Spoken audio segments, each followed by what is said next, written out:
Good morning students. I am MRK. Today நம்ம பார்க்க போகிறது +2 mathematics 2 mark and 3 marks questions and answer for slow learners. மெல்ல கற்போருக்கான கணக்குகளை 2 mark 3 mark கணக்கில் பார்க்க போகிறோம். ஓகே, ஃபஸ்ட் யூனிட்ல வந்து ஸ்டார்ட் பண்ணுறேன். ஒரு பிடிஎஃப் வச்சு அதில் உனக்கு எக்ஸ்பிளைன் பண்ணுறேன். Okay, good. ஃபஸ்ட்டு நாம் matrices and determinant பார்க்க போகிறோம். First unit. Okay, good. இதில் என்ன சொல்லியிருக்கு அப்படின்னு பாரு. ஃபஸ்ட்டு கொஸ்டினில் if capital A equal to 8 - 4 - 5 3 verify that அப்படின்னு சொல்லி capital A into adjoint A equal to adjoint A into A equal to determinant of A I2 அப்படின்னு வெரிஃபை பண்ண சொல்லியிருக்கு. இது 2x2 மேட்ரிக்ஸ். இது 2x2 மேட்ரிக்ஸ். அப்போ ஏன்றதை எடுத்துகிட்டு இந்த கொஸ்டினை ஃபஸ்ட்டு இதுக்கு அட்ஜாயிண்ட் ஏ கண்டுபிடிக்கணும். 2x2 மேட்ரிக்ஸ்க்கு அட்ஜாயிண்ட் ஏ கண்டுபிடிக்கிறது வந்து கொஞ்சம் சிம்பிளாக கண்டுபிடிச்சலாம் ஷார்ட்கட் மெத்தடில்.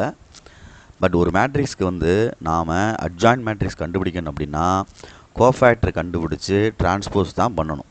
ஒரு மேட்ரிக்ஸ்க்கு எந்த மேட்ரிக்ஸ் இருந்தாலும் சரி அதுக்கு அட்ஜாயிண்ட் மேட்ரிக்ஸ் சேர்ப்பு நீ கண்டுபிடிக்கணும் அப்படின்னா கோஃபேக்டர் கண்டுபிடிச்சி அதை டிரான்ஸ்போஸ் பண்ணணும் அப்படின்னு தான் டீச்சர்ஸ்ட்டை சொல்லணும். பட் நம்ம 2x2ல் வந்து சிம்பிளாக சொல்லையில் ஏன்ற மேட்ரிக்ஸ் கொடுத்துருக்குல்ல, அந்த மேட்ரிக்ஸ்க்கு லீடிங் டயகனலை இன்டர்சேஞ்ச் பண்ணிவிட்டு இடமாற்றம் பண்ணிவிட்டு அதர் டயகனலை சைன் சேஞ்ச் பண்ணணும். அதர் டயகனலை சைன் சேஞ்ச் பண்ணோம்னா நமக்கு கிடைக்கக்கூடியது அட்ஜாயிண்ட் ஏ அப்படின்னு சிம்பிளாக கண்டுபிடிச்சலாம். இப்போ இந்த கவனித்து பாரு, 8 3 இடமாற்றம் ஆகிருக்கு பாரு, இருந்தால் இன்டர்சேஞ்ச். அடுத்து -4 சைன் சேஞ்ச் ஆகிருக்கு பாரு, இருந்தால் இந்த சைடு இது ரெண்டில் பாரு. அப்போ இதுதான் adjoint A. Right, okay. Next A into adjoint ஏன்னு மல்டிப்ளை பண்ணோம்னா இந்த ஆன்சர் வருது. நம்ம 10th ஸ்டாண்டர்ட்லேயும் 11th ஸ்டாண்டர்ட்லாம் படித்ததான் ரெண்டு மேட்ரிக்ஸை மல்டிப்ளை பண்ணணும் அப்படின்னா ரோ பை காலமாக தான் மல்டிப்ளை பண்ணணும். Okay, good. அதே மாதிரி ஏ இன்ட்டு அட்ஜாயிண்ட் ஏனாலும் அதே தான் மாற்றி போட்டு மல்டிப்ளை பண்ணிக்க அந்த ஆன்சர் வருது. ஓகே, உனக்கு மல்டிப்ளை பண்ண தெரியும். ரைட்டா? Okay, good. Next determinant of A into I2 இருக்குது. டிட்டர்மெண்ட் வேல்யூ கண்டுபிடிக்கணும். இந்த மேட்ரிக்ஸ்க்கு ரெண்டு சைடும் டிட்டர்மெண்ட் போட்டு அதுக்கு வேல்யூ கண்டுபிடிக்கணும். இது ரெண்டே மல்டிபிள் பண்ணால் 8 3s are 24. அடுத்த டைரெக்ஷன் போயில் ஒரு மைனஸ் போட்டுக்க. இது என்ன ஆகுன்னு பாரு, மைனஸ் என்ன ஆயிடுச்சு, மைனஸ் ப்ளஸ்ஸு இந்த மைனஸ் இருக்கத்தான் செய்யும். அப்போ 5 4s are 20. சப்ராக்ட் பண்ணால் 4. அப்போ டிட்டர்மெண்ட் ஆஃப் ஏ வேல்யூ வந்து 4. நெக்ஸ்ட்டு I2 அப்படின்றது வந்து ஒன்றும் இல்லை, 2ன்றது வந்து 2x2 மேட்ரிக்ஸை வந்து இண்டிகேட் பண்ணுறது. I2 அப்படின்றது வந்து 1001 அப்படின்ற அர்த்தம். அப்போ 4ஓட இந்த ஐடென்டி மேட்ரிக்ஸை மல்டிப்ளை பண்ணையில் மறுபடியும் என்ன கிடைக்கும், 4004 அப்படின்னு கிடைக்கும். அதனால தான் இந்த 3 ஆன்சர் என்ன சொல்கிறோம், ஈக்குவல் அப்படின்னு சொல்லி வெரிஃபை பண்ணி முடிச்சிடறோம். Okay student, good. Next sum போவோம். Prove that. ஒரு சம்மு கொடுத்து மேட்ரிக்ஸ் கொடுத்து ஆர்த்தோகானல் ப்ரூவ் பண்ண சொல்லியிருக்கு. ஆர்த்தோகானல்னால் அந்த மேட்ரிக்ஸையும் அதோடைய டிரான்ஸ்போஸையும் மல்டிப்ளை பண்ணோம்னா, மாற்றுகணையும் மல்டிப்ளை பண்ணோம்னா ஐடென்டி மேட்ரிக்ஸ் கிடைக்கும். அதுதான் ஆர்த்தோகானல். அப்போ இந்த கொடுக்கப்பட்ட மேட்ரிக்ஸை ஏன்னு எடுத்துட்டு அதுக்கு ஏ டிரான்ஸ்போஸ் கண்டுபிடி, ரெண்டையும் மல்டிப்ளை பண்ணி ஐ அப்படின்னா 1001 அப்படின்னு வரும். ஏன்னா இது 2x2 மேட்ரிக்ஸ். ஓகே, மல்டிப்ளை பண்ணையில் ரெண்டையும் எழுதி ரோ பை காலம் மல்டிப்ளை பண்ணு, தெரியாதவ ஷார்ட்கட்டில் எழுதிக்க. ஓகே, ஏ இன்ட்டு என் டிரான்ஸ்போஸ் ஈக்குவல் டு 1001 அப்படின்றத I2 அல்லது ஐன்னு எழுதிக்கலாம். therefore ஏ இஸ் என்னது, orthogonal matrix. Okay, good. Matrix multiplication தெரியினாலும் உனக்கு 10th படிச்சுட்டு வர்ற, அதனால் பசங்களோட கன்சல்ட் பண்ணி கேட்டுக்க, தெரியாத. குட். வெரிஃபை த ப்ராப்பர்ட்டி அப்படின்ட்டுருக்கு. இப்போ அதுக்கு தெரிய வேண்டியது, இந்த கணக்கு செய்யறதுக்கு முன்னாடி நமக்கு தெரிய வேண்டியது வந்து ஒரு மேட்ரிக்ஸ்க்கு இன்வர்ஸ் எப்படி கண்டுபிடிக்கிறது அப்படின்ட்டு. இன்வர்ஸ் அப்படின்னு எப்படி கண்டுபிடிக்கிறது, முதல்ல வந்து அட்ஜாயிண்ட் அப்படின்னா சேர்ப்பு, இன்வர்ஸ் அப்படின்னா நேர்மாறு அப்படின்னு தமிழில் சொல்லுவாங்க, ஏ இன்வர்ஸ் அப்படின்ட்டு. ஏன்னு ஒரு மேட்ரிக்ஸ் இருந்தால் அது A inverse 1 determinant of A into adj அப்படின்றது தான் உனக்கு ஃபார்முலா. இதில் டிட்டர்மினன்ட் ஆஃப் ஏ வந்து நாட் ஈக்குவல் டு 0ன்னு வந்தால் தான், அதாவது நான் சிங்குலர் மேட்ரிக்ஸ் இருந்தால் தான் ஏ இன்வர்ஸ் வந்து எக்ஸிஸ்ட் ஆகும், கண்டுபிடிக்க முடியும். சப்போஸ் சிங்குலர் மேட்ரிக்ஸாக இருந்தால் determinant of A equal to 0னா சிங்குலர் மேட்ரிக்ஸ்னு அர்த்தம். அப்படின்னா ஏ இன்வர்ஸ் வந்து கண்டுபிடிக்க முடியாது, காண இயலாது, டஸ் நாட் எக்ஸிஸ்ட்னு சொல்லுவாங்க. A inverse is does not exist அப்படின்னு சொல்லுவாங்க. புரியுதா சொல்கிறது? மறந்துடாது. இது ஒரு மெத்தடை தெரிஞ்சுக்கிறோம். இதை சிம்பிளாக கேட்டு விட்ருவாங்க. டபக்குன்னு அதை டிட்டர்மினன்ட் ஆஃப் ஏ கண்டுபிடிச்சிட்டு சொல்லிடணும். நீ அது நாட் ஈக்குவல் டு 0 வந்தால் தான் அடுத்து ஃபர்தராக அட்ஜாயிண்ட் ஏ கண்டுபிடிக்கணும். ஈக்குவல் டு 0 வந்துச்சுன்னா டஸ் நாட் எக்ஸிஸ்ட்னு சொல்லிட்டு கணக்கு முடிச்சு விட்டுரு. உன்னை செக்அப் பண்ணுறக்காண்டி கொடுப்பாங்க, உன் நாலேஜுக்கு கிளியர் பண்ணுறக்காண்டி. பார்த்துக்கோ. ரைட். இப்போ என்ன சொல்லியிருக்கு? ஏ transpose whole inverse equal to A inverse whole transpose. ஒரு மேட்ரிக்ஸ் கொடுத்துருக்கு, அதுக்கு ஏ டிரான்ஸ்போஸ் கண்டுபிடிச்சி இன்வர்ஸ் கண்டுபிடிக்கலாம். அப்போ இந்த மேட்ரிக்ஸுக்கு ஏ டிரான்ஸ்போஸ் கண்டுபிடிச்சிரு, இந்த மேட்ரிக்ஸுக்கு அட்ஜாயிண்ட் கண்டுபிடிச்சிரு. சரி, புரியுதா? அந்த மேட்ரிக்ஸுக்கு டிட்டர்மினன்ட் கண்டுபிடிச்சிரு. டிட்டர்மினன்ட் வேல்யூ என்ன வருது? 5 வருது. அப்போ A transpose whole inverse equal to 1 by A transpose இந்த இடத்துல எழுதியிருக்கணும். அப்போ ஏ டிரான்ஸ்போஸுக்கு என்ன வந்துருச்சு? 1 by determinant of A transpose 5 வருது. நெக்ஸ்ட்டு இங்கே அட்ஜாயிண்ட் ஆஃப் ஏ டிரான்ஸ்போஸ்னு எழுதியிருக்கணும். இது என்னது? Adjoint of A transpose. அப்போ இந்த ஏ டிரான்ஸ்போஸுக்கு அட்ஜாயிண்ட் கண்டுபிடிச்சிருக்கான்னு பாரு. இது 2 இன்டர்சேஞ்ச் ஆயிருக்கான்னு பார்த்துக்கோ. ஆயிருக்கு. 2 இன்டர்சேஞ்ச் ஆயிருக்கு. 2 சைன் சேஞ்ச் ஆயிருக்கான்னு பார்த்துக்கோ. ஆயிருக்கு. ரைட். அப்போ ஃபார்முலா மாதிரி தெரிஞ்சுக்கிறணும். ஏ டிரான்ஸ்போஸ் ஹோல் இன்வர்ஸ் அப்படின்னா 1 by determinant of A transpose into adjoint of A transpose அப்படின்னு அர்த்தம். அதே ஃபார்மெட்டு தான் ஏக்கு பதிலாக ஏ டிரான்ஸ்போஸ் இருக்குது. நெக்ஸ்ட்டு ஏ இன்வர்ஸ் கண்டுபிடிச்சிட்டு அதுக்கு டிரான்ஸ்போஸ் கேட்டிருக்காங்க. நீ எப்பயும் போல் ஏ இன்வர்ஸ் கண்டுபிடிக்கணும். அந்த கிவன் மேட்ரிக்ஸ் இருக்குல்ல, அதுக்கு டிட்டர்மினன்ட் வேல்யூ கண்டுபிடி. 5 தான் வருது. நெக்ஸ்ட்டு அதுக்கு அட்ஜாயிண்ட் கண்டுபிடி. இந்த கண்டுபிடிச்சிருக்காங்க அட்ஜாயிண்ட்டு. அதோட சேர்த்து எழுதினோம்னா ஏ இன்வர்ஸ் வந்துருச்சு. இதை 1 செகண்ட் டிரான்ஸ்போஸ் பண்ணோம்னா முன்னாடி 1/5 மட்டும் வச்சிரு. இந்த மேட்ரிக்ஸை மட்டும் ரோ பை காலத்தை இன்டர்சேஞ்ச் பண்ணு. இப்போ 1வது ஆன்சரையும் 2வது ஆன்சரையும் கம்பேர் பண்ணி பாரு. 1/5 7 7 -1 -1 -9 2 -9 2. ஓகே, ரெண்டும் ஒன்றா இருக்கனால ஹென்ஸு வெரிஃபை த ப்ராப்பர்ட்டின்னு சொல்லி ப்ராப்பர்ட்டி எழுதிரு. Okay, good. நெக்ஸ்ட்டு தம்பி 4 5 6 3 சம் இருக்குது. இதில் 4 5 வந்து ஒரே சம், 4 5 ஒரே மாடல். இது கேட்கக்கூடிய வாய்ப்புகள் இருக்குது, பார்த்துக்கோ. அட்ஜாயின்ட் மேட்ரிக்ஸ் கொடுத்து ஏ இன்வர்ஸ் கேட்குறது, அட்ஜாயின்ட் மேட்ரிக்ஸ் கொடுத்து ஏ இன்வர்ஸ் கேட்குறது. கொஞ்சம் பொறுமையாக சிம்பிளாக செய்ய போகிறோம் இதை. A inverse equal to ±1 by, சரியா சொல்கிறது, root of determinant of adjoint A into adjoint A. மறந்துடாத, சிம்பிளாக முடிச்சிடலாம் ஏ இன்வர்ஸை. இதே இது ஏ கேட்டிருந்தாங்கன்னா +or- அட்ஜாயின்ட் ஏ கொடுத்து ஏ கேட்டிருக்கா, அந்த கேட்டிருக்கா ஒரு 6வது கணக்கில் அட்ஜாயின்ட் கொடுத்து ஏ கேட்டிருக்கு வேறு. அப்படின்னா இது கொஞ்சம் எக்ஸ்ட்ரா ஸ்டெப் வரும். A equal to 1 by root of determinant of adjoint A into மறுபடியும் இந்த அட்ஜாயிண்ட்டுக்கு அட்ஜாயின்ட் ஏ கண்டுபிடிக்கணும். புரியுதான்னு பார்த்துக்கோ. அட்ஜாயிண்ட்டுக்கு அட்ஜாயின்ட் ஏ கண்டுபிடிக்கணும். இன்வர்ஸ்னால் இதை அப்படியே யூஸ் பண்ணி முடிச்சிடலாம். இன்வர்ஸ்னால் இதுக்கு இந்த 2 கணக்கு என்ன செய்யலாம் அப்படின்னா ஈஸியாக முடிச்சிடலாம். இதுக்கு டிட்டர்மினன்ட் வேல்யூ கண்டுபிடி, இதை அப்படியே தூக்கி எழுதி ஆன்சரை முடிச்சிரு. இந்த இருக்குது +or- போட்டு. இதுவும் அதே தான். இதுக்கு டிட்டர்மினன்ட் வேல்யூ கண்டுபிடிச்சிட்டு அந்த பக்கத்தில் அந்த மேட்ரிக்ஸை எழுதிட வேண்டியது, அவ்வளோதான், +or- போட்டு. பட் இந்த கணக்கை பொறுத்த மட்டும் இதுக்கு டிட்டர்மினன்ட் கண்டுபிடிச்சிட்டு ரூட் எடுத்துகிட்டு அந்த ஆன்சரை எடுத்துகிட்டு இந்த மேட்ரிக்ஸ் மறுபடியும் அட்ஜாயின்ட் கண்டுபிடிக்கணும் அகைன். அதை பார்த்துக்கோ. இது 3x3 மேட்ரிக்ஸு. டீச்சர்ஸை பொறுத்து இந்த அட்ஜாயின்ட் ஏ கண்டுபிடிக்கிறது மாறும். கோஃபேக்டர் கண்டுபிடிச்சி டிரான்ஸ்போஸ் பண்ணணும். அது ஒவ்வொரு ஸ்டைலில் ஒவ்வொரு டீச்சர்ஸ் சொல்லிக் கொடுப்பாங்க, அதை பார்த்துக்கோ. உங்கள் டீச்சர்ஸ் என்ன சொல்லிக் கொடுத்தாங்களோ அதை ஃபாலோ பண்ணிக்க. Okay, good. 2x2 பற்றி பிரச்சனை இல்லை. 3x3 வந்து கன்சர்ன் டீச்சரை பொறுத்து மாறும்டா தம்பி, பார்த்துக்கோ. இதுதான் 6th சம். Okay, right. அப்போ ஏ இன்வர்ஸ்னால் ஈஸியாக கண்டுபிடிச்சிடலாம். ஏ கண்டுபிடிக்கல, திருப்பி அகைன் ஒன்ஸ் என்னது அட்ஜாயிண்ட்டுக்கு அட்ஜாயின்ட் ஏ கண்டுபிடிக்க வேண்டிய சூழ்நிலை வருது. Okay, good. நான் இந்த பேஜ் அரேஞ்ச் பண்ணிவிட்டு நெக்ஸ்ட் பேஜுக்கு போகிறேன். நல்லா பார்த்துக்கோ ஒன்ஸு. புரியுதா? ரைட்.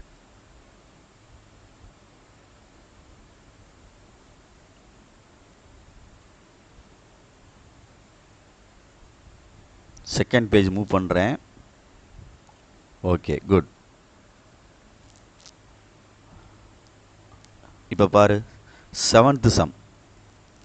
7th சம்மில் என்ன சொல்லியிருக்கு? ப்ரீவியஸ் சம் 6th சம் மாதிரி தான். அட்ஜாயின்ட் ஏ கொடுத்துட்டு ஏ கேட்டிருக்கு. அப்போ இதுக்கு டிட்டர்மினன்ட் வேல்யூ கண்டுபிடிச்சிட்டு அகைன் இதுக்கு என்ன கண்டுபிடிக்கணும்? அட்ஜாயின்ட் கண்டுபிடிச்சி ஆன்சர் எடுக்கணும். ஓகே, அப்படி சொல்லி பழகிக்க. நெக்ஸ்ட்டு ரேங்க் அப்படின்னா என்னன்னு தெரியணும்டா தம்பி. ஃபஸ்ட்டு அட்ஜாயின்ட் மேட்ரிக்ஸு, செகண்ட் வந்து இன்வர்ஸ் ஆஃப் மேட்ரிக்ஸ், தேர்டு வந்து ரேங்க் ஆஃப் மேட்ரிக்ஸ். அப்படியே வரிசையாக போகும். ரேங்க்குக்கு 2 டைப்ஸ் இருக்குது. டிட்டர்மினன்ட் யூஸ் பண்ணி, அதாவது மைனர் மெத்தட் அப்படின்னு சொல்லுவாங்க, இல்லைன்னா ரோ எக்கலன் ஃபார்ம் அப்படின்னு சொல்லுவாங்க. ரோ எக்குவலன்ட் ஃபார்ம் அப்படின்னு சொல்லுவாங்க. ரோ எக்குவலன்ட் ஃபார்ம் அப்படின்னு சொல்லுவாங்க. ECH ரோ எக்குவலன்ட் ஃபார்ம் அப்படின்னு சொல்லுவாங்க. ஏறுபடி அணி வடிவம் அப்படின்னு சொல்லுவாங்க. புரியுதா சொல்கிறது? பார்த்துக்கோ. ரைட்டு. இந்த இது கேட்டிருப்பாங்க, வேணால் பார்த்துக்க. இந்த இருக்குது ECH ELON equivalent form, row equivalent form சொல்கிறது. இல்லைனா ரோ ரிடக்ஷன் மெத்தடுன்னு சொல்லுவாங்க. ரோ ரிடக்ஷன் மெத்தடு இது, அதாவது நிறைகளை வந்து குறைக்கிறது. ரோன்னா இப்படி உள்ள ஹரிசாண்டலாக உள்ளதான் ரோ. சரியா? வெர்டிகலாக உள்ளதான் என்னது? காலம். மறந்துடாது. இது ரோ, இது காலம். தெரியும் உனக்கு, இருந்தாலும் சொல்கிறேன். ரைட். இந்த டைப்பில் எதை யூஸ் பண்ண சொல்லியிருக்கான்னு பார்க்கணும். 8th சம் பாரு, ஃபைண்ட் த ரேங்க்னு தான் சொல்லியிருக்கு, எதுவுமே கொடுக்கல. புரியுதா? இது அப்போ நம்ம என்ன செய்கிறோம்? மைனர் மெத்தடை யூஸ் பண்ணியோ டிட்டர்மின் மெத்தடை யூஸ் பண்ணியோ நான் கண்டுபிடிக்க போகிறேன். Okay, good. அப்போ இதை வந்து நம்மளுக்கு வேல்யூ கண்டுபிடிக்க சொல்லிக் கொடுக்கல யாருமே. ஒரு ஸ்கொயர் மேட்ரிக்ஸ் தான் நம்ம வேல்யூ கண்டுபிடிக்க முடியும். 2x2 3x3 அந்த மாதிரி தான் தனித்தனியாக எடுத்து கண்டுபிடிக்க முடியும். 2x2க்கும் 3x3க்கும். அப்போ இது வந்து 3x2ன்றது இது ஓப்பன் பண்ண முடியாது, எக்ஸ்பேண்ட் பண்ண முடியாது. அப்போ இதுக்கு ஃபஸ்ட்டு 2x2 கண்டுபிடிப்போம். 2x2 கண்டுபிடிக்கிறேன். கண்டுபிடிக்கல அதுக்கு ஆன்சர் வருது. அப்போ ஒரு மேட்ரிக்ஸ்க்கு டிட்டர்மினன்ட் வேல்யூ கண்டுபிடிக்கையில் நாட் ஈக்குவல் டு 0ன்னு வந்தால் ரேங்க் அப்படின்னு சொல்கிறது அதனுடைய ஆர்டராக இருக்கும் அல்லது அதை விட குறைவாக இருக்கும். இப்போ சப்போஸ் 2x2ன்னு வச்சுக்கோங்க, இந்த மேட்ரிக்ஸ் 2ஆக இருக்கலாம் அல்லது அதை விட குறைவாக இருக்கலாம் அப்படின்னு தான் கான்செப்ட். அப்போ இது 2x2 மேட்ரிக்ஸ் எடுத்து செஞ்சனால இதுக்கு ஆன்சர் வந்துருச்சு. அதனால் இதனோட ரேங்க் வந்து 2 அப்படின்னு அர்த்தம். சப்போஸ் இதுவும் 0வாக இருந்தால் இதையும் எடுத்து செஞ்சு பார்க்கணும். இதுவும் 0வாக இருந்துச்சுன்னா ஒரு இதை எடுத்து சொல்லணும். புரியுதா சொல்கிறது? ரைட். நெக்ஸ்ட் சம் பாருங்கள், புரியும். 9th some. இப்போ இதில் இதை எடுத்து பார்த்தீங்கன்னா 0 ஆயிடுது. நெக்ஸ்ட்டு இதை எடுத்து பார்த்தீங்கன்னா 0 ஆயிடுது. நெக்ஸ்ட்டு இதை எடுத்து பார்த்தீங்கன்னா 0 ஆகலை. 2x2 அப்போ ஒரு மேட்ரிக்ஸ் 0 ஆகலை பாரு. அப்படின்னா அதை எடுத்து தான் ஆகணும். அப்போ இது ஆன்சர் வருது பாரு. அப்போ டிட்டர்மினன்ட் வேல்யூ வந்து நாட் ஈக்குவல் டு 0 வரனால இந்த ரேங்க் தான், இந்த ஆர்டர் தான் ரேங்காக மாறுது. ஓகே, அப்போ என்ன வந்துருச்சு? 2 அப்படின்னு அர்த்தம். நெக்ஸ்ட்டு வந்து 10th சம்மு, 11th சம்மு, 12th சம்மு, 10, 11, 12 இது மூன்றுமே ஒரே மாடல். ரோ ரிடக்ஷன் மெத்தடு இல்லை ரோ எக்குவலன்ட் ஃபார்ம் சொல்கிறது. நீ இந்த மெத்தடில் செய்யணும் அப்படின்னா உனக்கு தெரிஞ்சுக்கிற வேண்டியது, மேலே வந்து ஒரு நான்-ஜீரோ நம்பர் வரணும். 1 வரலாம், 2 வரலாம், எது வேணால் வரலாம். நான்-ஜீரோ நம்பர் 1 இருந்தால் ஈஸியாக இருக்கும், அதுக்காண்டி சொல்கிறது. நெக்ஸ்ட்டு அப்படி 0 ஆக்கணும். 0 ஆக்கிட்டினா இதுதான் அந்த ரோ எக்குவலன்ட் ஃபார்முடைய மெத்தடு. அதுக்கப்புறம் ரேங்க்னா என்ன இதில் அப்படின்னா, த நம்பர் ஆஃப் நான்-ஜீரோ ரோஸ் அப்படின்னு சொல்லுவாங்க. நம்பர் ஆஃப் நான்-ஜீரோ ரோஸ் அப்படின்னு சொல்லுவாங்க. நான்-ஜீரோ ரோஸ் அப்படின்னு சொல்லுவாங்க. பூஜ்ஜியமற்ற நிறைகளின் எண்ணிக்கையை ரேங்க் அப்படின்னு சொல்லுவாங்க. The number of nonzero rows called rows are called rank of matrix அப்படின்னு சொல்லுவாங்க. தமிழில் சொல்லையில் பூஜ்ஜியமற்ற நிறைகளின் எண்ணிக்கை அணியின் தரமாகும் அப்படின்னு சொல்லுவாங்க. புரியுதா? இதுதான் டெஃபனிஷன். இந்த number of nonzero rows are called rank of matrix அப்படின்னு சொல்கிறது. அப்போ இதை இந்த எக்குவலன்ட் ஃபார்ம் கொண்டு வந்துட்டு கொண்டு வந்துருக்குவார். 1 0 0 இந்த 0 கொண்டு வந்துட்டாங்க. இப்போ இதுக்கு ரேங்க் கண்டுபிடிக்கல. இதில் ஒரு எலமெண்ட் இங்கே இருக்குது. அதனால் இந்த ரோ வந்து அக்செப்ட் பண்ணிக்கிறணும், சேர்த்துக்கிறணும். நான்-ஜீரோ ரோ 2 3. அப்போ ஆன்சர் வந்து 3. நெக்ஸ்ட்டு இதுலேயும் பார்த்தீங்கன்னா இந்த ரோ ஃபுல்லாக 0 ஆயிடுச்சு. அப்போ அது விட்டுறலாம். அப்போ ரேங்க் வந்து என்னது? 2 அப்படின்னு அர்த்தம். இதுலேயும் அதே பாரு, கீழே ஃபுல்லாக விட்டுறலாம் 0 ரோ. அப்போ நான்-ஜீரோ ரோன்றது 2. அவ்வளோதான். இப்போ இந்த ரோ எக்குவலன்ட் ஃபார்ம் கண்டுபிடிக்கிறடா தம்பி, ஃபஸ்ட்டு வந்து ரோ யூஸ் பண்ணியே செய். எப்போயுமே ஃபஸ்ட்டில் 1 வரலாம் அல்லது எனி நம்பர் வரலாம். 1 வந்தால் ஈஸியாக இருக்கும். அடுத்து நெக்ஸ்ட்டு கீழே 0 வாக்குனா இந்த ரோ R3 சேஞ்ச் பண்ணும். R1 யூஸ் பண்ணியே சேஞ்ச் பண்ணும். நெக்ஸ்ட்டு இந்த இடத்துல 0 வாக்கு, அதாவது R2 R1 யூஸ் பண்ணியே சேஞ்ச் பண்ணும். சொல்கிற புரியுதா? ரைட். நெக்ஸ்ட் இந்த இடத்த சேஞ்ச் பண்ணையில் மட்டும் இது ரெண்டையும் யூஸ் பண்ணிக்க. எது ரெண்டையும்? R3யும் R2வையும். R1 மிங்கிள் பண்ணாத, ஏன்னா இது ஓப்பன் ஆயிரும். அப்புறம் மறுபடியும் சிக்கலாயிரும்.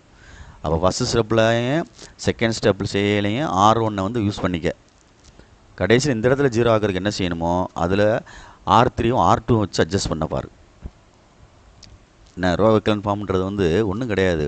ஒவ்வொரு ரோலையும் ஒரு நான்-ஜீரோ நம்பர் இருக்கும், அதுக்கு கீழே வந்து 0 ஆகிக்கிட்டே வரணும்.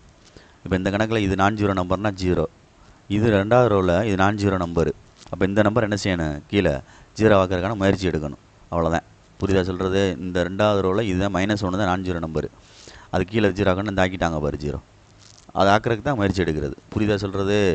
அதனால் கொஞ்சம் கவனமாக செஞ்சுக்க. இந்த கணக்கு எடுத்து பாரு.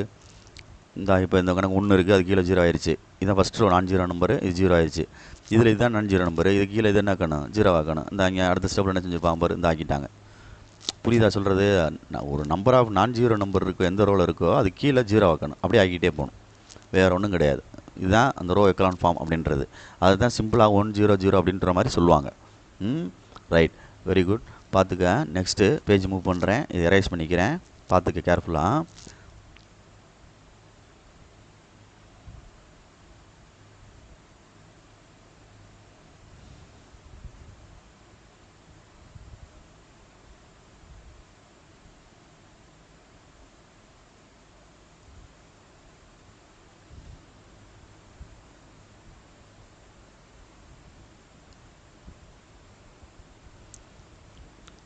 ஓகேடா தம்பி. 13th சம் அதே ரோ எக்கலான் ஃபார்ம் தான். ஓகேயா? Right, good. Next equation, linear equation கொடுத்து சால்வ் பண்ண சொல்லுவாங்க. 2 மெத்தட் இருக்குது, 2-3 மெத்தட் இருக்குது. அதாவது டிட்டர்மினன்ட் மெத்தட் ஒன்று, மேட்ரிக்ஸ் இன்வர்ஷன் மெத்தட் ஒன்று, ரேங்க் மெத்தட் ஒன்று. ஃபஸ்ட்டு மேட்ரிக்ஸ் இன்வர்ஷன் மெத்தட் தான் வரும் எக்ஸசைஸில். மேட்ரிக்ஸ் இன்வர்ஷன் மெத்தட் அப்படின்னு சொல்லிட்டாலே இன்வர்ஸ் யூஸ் ஆகும். அதாவது x = a இன்வர்ஸ் பின்னு மைண்டில் ஸ்டோர் பண்ணிக்கிறணும். டிட்டர்மினன்ட் மெத்தடுன்றது டெல்லு அப்படின்னு டிட்டர்மினன்ட். ரேங்க்ன்றது நம்ம எக்கலான் ஃபார்ம் கண்டுபிடிச்சோம்ல அது. இது எல்லாமே தனித்தனி எக்ஸசைஸ். அவ்வளோதான். இதுதான் அவட +2 மெத்தடே. அப்போ இந்த கணக்கை பொறுத்த மட்டும் 14th சம்மில் லீனியர் ஈக்குவேஷன் கொடுத்து 2 சம் கொடுத்துருக்கு. அதில் மேட்ரிக்ஸ் என்ன சொல்லியிருக்கான் பாரு, இன்வர்ஷன் மெத்தட் அப்படின்னு சொல்லியிருக்கான். அதுதான் இது x = a inverse b. First நீ எப்படி ஸ்டார்ட் பண்ணணும்னா அந்த ஈக்குவேஷனில் இருந்து த மேட்ரிக்ஸ் ஈக்குவேஷன்ஸ் எழுதணும். த மேட்ரிக்ஸ் ஈக்குவேஷன் ஏஸ்ன்னு எழுதி ax = bன்னு எழுதி ஏன்னா என்ன அப்படின்னா coefficient of x and y உள்ள டேர்ம்ஸ் எடுத்து எழுதணும். 5 2 3 2 அப்படின்ட்டு. எக்ஸுன்றது அதில் பயன்படுத்திக்கிற வேரியபிள் வந்து xy. கேபிட்டல் பி அப்படின்றது ஈக்குவல் டு அங்கிட்டு உள்ள கான்ஸ்டன்ட் நம்பர் 3 5. இப்போ அடுத்து இது எழுதிட்டோம்ல, ax = bன்றத மேட்ரிக்ஸ் ஈக்குவேஷனு. இப்போ x = a இன்வர்ஸ் பின்னு எழுதுகிறோம். இதுதான் ஃபார்முலா மாதிரி. இதில் a இன்வர்ஸை நீ ஃபஸ்ட்டு ஃபைண்ட் பண்ணணும். a inverse one by determinant of a into என்னது அட்ஜிஏ. அப்போ இந்த ஏன்ற மேட்ரிக்ஸ்க்கு ஃபஸ்ட்டு டிட்டர்மினன்ட் கண்டுபிடிக்கணும். இந்த ஏன்ற மேட்ரிக்ஸ் ஃபஸ்ட்டு என்ன கண்டுபிடிக்கணும், அட்ஜாயின் கண்டுபிடிக்கணும். அது தான் இங்கே கண்டுபிடிச்சிருப்பாங்க. இந்த இருக்கு டிட்டர்மினன்ட் வேல்யூ, அடுத்து அட்ஜாயின்ட், ரெண்டையும் சேர்த்து எழுதி a இன்வர்ஸ் இதை கண்டுபிடிச்சிட்டாங்க. கண்டுபிடிச்சி இந்த இடத்துல போட்டுறணும். அதாவது x = a இன்வர்ஸ் பியில் கொண்டு போய் a இன்வர்ஸ் கண்டுபிடிச்ச ஆன்சரை போட்டுட்டு பக்கத்தில் bன்ற ஆன்சரை போடணும். இங்கே xyன்னு எழுதிக்கிறணும், கேபிட்டல் xy. அதுதான் இங்கே எழுதியிருப்பாங்க இந்த ஸ்டெப்பில். இந்த கேபிட்டல் எக்ஸுக்கு பதிலாக இங்கே கீழே என்ன இருக்கணும், xyன்னு இருக்கணும். இப்போ இது ரெண்டையும் மல்டிப்ளை பண்ணி ஆன்சர் எடுக்கணும். இது ரெண்டையும் மல்டிப்ளை பண்ணி 3 2s are 6, 5 4s are 10. 6 - 10 என்ன வந்துடும், -4. 1/4 இன்ட்டு -4ன்னு வரும். அடுத்து என்ன இருக்குது, 3 3s are 9, -9 25 அப்படின்ட்டு இருக்குது, 16 வரும். அப்போ இது 4ஐயும் இதையும் அடிச்சிட்டோம்னா -1 வருது, 4 வருது. அப்போ எக்ஸுக்கு ஆன்சர் -1, ஒய்க்கு ஆன்சர் என்னது 4. இங்கே வந்து எக்ஸுக்கு கீழே எழுதணும் xy அப்படின்ட்டு. இது கீழே போகும், நான் உனக்கு எடுத்து காட்டாதனால அதில் அப்படியே சொல்லிடுறேன், வேணா நோட்டில் பார்த்துக்க. ஏன்னா இது கீழே நான் இது ஃபஸ்ட் யூனிட்டோட நிறுத்தியிருக்கேன். இந்த கணக்கை 14 கணக்கு ஃபஸ்ட் யூனிட்டுக்காண்டி அப்படியே நிறுத்தியிருக்கேன். அதிலே உனக்கு சொல்கிறேன், வேறு ஒன்றும் இல்லை. எக்ஸுக்கு ஆன்சர் வந்து -1, ஒய்க்கு ஆன்சரு 4 அப்படின்னு வரும். புரியுதான்னு பார்த்துக்க. செகண்ட் சப்டிவிஷனை போட்டுப்பார். Okay, good. இதுதான் நான் வந்து உனக்கு உள்ள ஒரு பிடிஎஃபை எடுத்து அதிலிருந்து உனக்கு நான் சொல்லி கொடுத்துருக்கேன். சரியா? இம்பார்ட்டன்ட் சொல்லி கொடுத்துருந்ததை எடுத்து உனக்கு நான் சொல்லி கொடுத்துட்ருக்கேன். Okay, right. இதில் உனக்கு எக்ஸ்ட்ரா நீ பார்த்துக்கிற வேண்டியது, படிக்கக்கூடிய ஆள் வந்து ப்ராப்பர்ட்டிஸ் கொஞ்சம் பார்த்துக்கோ. ப்ராப்பர்ட்டிஸ் அப்படின்னு சொல்லிட்டு மேட்ரிக்ஸில் இருக்குது, 2 மார்க் 3 மார்க்கில் கேட்பாங்க, அதை பார்த்துக்கோ. சரியா சொல்கிறது? அது உனக்கு கொஞ்சம் வேண்டும். அதே மாதிரி டிட்டர்மினன்ட் மெத்தட்லையும் இந்த மாதிரி ஈக்குவேஷன் கொடுத்து சால்வ் பண்ண சொல்லுவாங்க, அதையும் கொஞ்சம் பார்த்துக்கோ. டெல்லு டிட்டர்மினன்ட் வேல்யூன்றது டெல் கண்டுபிடிக்கணும், டெல் எக்ஸ் கண்டுபிடிக்கணும், டெல் ஒய் கண்டுபிடிக்கணும். இதுதான் டிட்டர்மினன்ட் மெத்தடு. 2x2க்கும் சரி 3x3க்கும் சரி. x = del x/delta இல்லை கிராமர்ஸ் ரூல்னு சொல்லுவாங்க. Y equal to del y by delta அப்படின்னு சொல்லுவாங்க. இதை கண்டுபிடிக்கணும். இது உனக்கு தெரியும். இது கொஸ்டின்லேருந்து அந்த ஈக்குவேஷன் எடுத்து எழுதிரு. அடுத்து எக்ஸ் கோஎஃபிஷியண்ட்டை எடுத்துகிட்டு அதுக்கு பதிலாக கான்ஸ்டன்ட் எடுத்து எழுதணும். நெக்ஸ்ட்டு ஒய் கோஎஃபிஷியண்ட்டை எடுத்துகிட்டு அதுக்கு பதிலாக அந்த கான்ஸ்டன்ட்டை எழுதணும். ஆனால் சேஞ்ச் பண்ணுற எதில் தான் சேஞ்ச் பண்ணணும்? டெல்டாவில் தான் நீ சேஞ்ச் பண்ணணும். வேறு எதுலையும் ஒன்று அடுத்த மாற்றி சேஞ்ச் பண்ணிடாத. Okay, good. இதுதான் ஃபஸ்ட் யூனிட்டுக்குள்ளது. கொஞ்சம் திருப்பி வேணாலும் இந்த வீடியோவை போட்டு பார்த்து கன்ஃபார்ம் பண்ணிக்கிட்டு பொறுமையாக செய்யி. அவசரம் இல்லை. என்ன, நம்ம 3 மார்க் 2 மார்க்கு அட்டன் பண்ணலாம். கான்செப்ட் புரிஞ்சுக்கிறேன்னு நிதானமாக செய்யணும். சரியா சொல்கிறது? பார்த்துக்க, மறந்துடாத. இதில் மேற்கொண்டு தனியாக கேட்கணும்னா ஒரு மேட்ரிக்ஸ் கொடுத்து அட்ஜாயின் மேட்ரிக்ஸ் கேட்கலாம். சிம்பிளாக நீங்களாக கண்டுபிடிக்கன்னு சொல்லிவிட்டு. அதே மாதிரி ஒரு மேட்ரிக்ஸ் கொடுத்து இன்வெர்ஸ் கேட்கலாம். அதே மாதிரி ஒரு மேட்ரிக்ஸ் கொடுத்து ஆர்த்தோகனல்னு கேட்கலாம். அதே மாதிரி ஒரு மேட்ரிக்ஸ் கொடுத்து சிமெட்ரிக்னு கேட்கலாம். A equal to A transpose அப்படின்னா சிமெட்ரிக் மேட்ரிக்ஸ்னு சொல்லுவாங்க. சமச்சீர், சிமெட்ரிக் சொல்கிற புரியுதா? அதே இது A equal to minus A transpose அப்படின்னு வந்தாலும் சரி, அல்லது A transpose equal to minus ஏன்னு வந்தாலும் சரி, இது ஸ்கியூ சிமெட்ரிக்னு சொல்லுவாங்க. இதெல்லாம் தெரிஞ்சிருக்கணும். ஸ்கியூ சிமெட்ரிக்னு சொல்லுவாங்க. கேட்டாங்கன்னா செய்யணும். ஆர்த்தோகனல்ன்றது A into A transpose equal to I. நல்லா நான் வச்சுக்கோ. ஆர்த்தோகனல்ன்றது A into A transpose equal to என்னது? ஐ. பட் நான் இங்கே என்ன சொன்னதுன்னா சிமெட்ரிக்னு ஒன்று சொன்னேன், ஸ்கியூ சிமெட்ரிக்னு ஒன்று சொன்னேன். அதே மாதிரி சிங்குலர் மேட்ரிக்ஸ்னால் டிட்டர்மின்ட் வேல்யூ 0, நான் சிங்குலர் டிட்டர்மின்ட் வேல்யூ என்னது? 0 இல்லை அப்படின்னு அர்த்தம். இதெல்லாம் 11th உள்ளது நம்ம கேட்கக்கூடிய வாய்ப்பு இருக்குது. அதனால் உனக்கு சொல்கிறேன். புரியுதா? அப்போ புரிஞ்சுக்க. டாப்பிக்கை படி பார்த்து நம்ம பார்த்தோம்னா ஃபஸ்ட்டு வந்து அட்ஜாயின் கண்டுபிடிக்கிறது, நெக்ஸ்ட்டு இன்வெர்ஸ் கண்டுபிடிக்கிறது, தேர்டு ரேங்க் கண்டுபிடிக்கிறது, அதுக்கப்புறம் லீனியர் ஈக்குவேஷனை சால்வ் பண்ணுறதுக்கு மெத்தட்ஸ் இருக்கும். இப்படியே போகும் கணக்கு. ஓகே, இதுதான் இந்த மேட்ரிக்ஸ் டிட்டர்மினண்ட்டில் உள்ள சம்ஸுடைய மாடல்ஸு. ப்ராப்பர்ட்டி மட்டும் 1-2 ப்ராப்பர்ட்டியை படிச்சுக்கோ. தேங்க்யூ.